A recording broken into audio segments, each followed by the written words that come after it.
President of the United States. Hello, you all. Hi.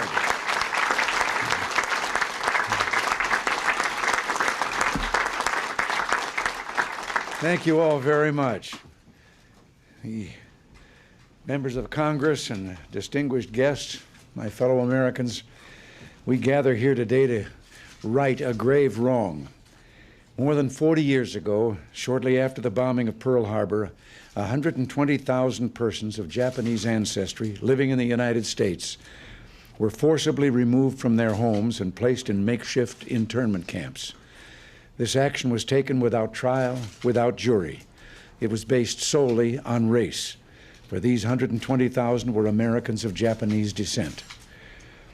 Yes, the nation was then at war, struggling for its survival, and it's not for us today to pass judgment upon those who may have made mistakes while engaged in that great struggle.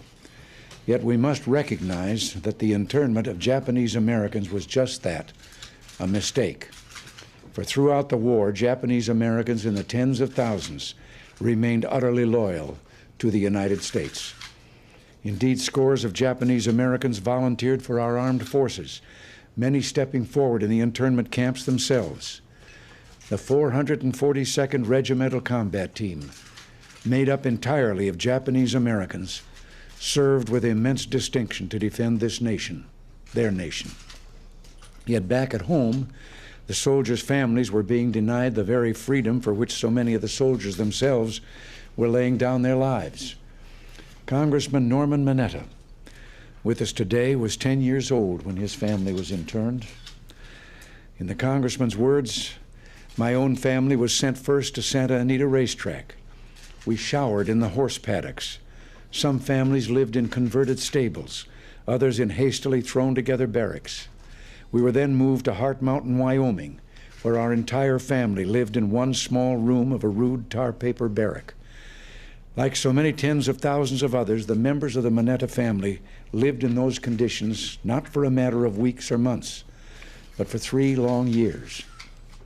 The legislation that I am about to sign provides for a restitution payment to each of the 60,000 survivors, surviving Japanese Americans, of the 120,000 who were relocated or detained.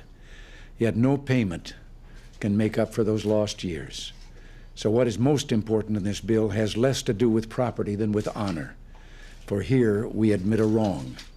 Here we reaffirm our commitment as a nation to equal justice under the law.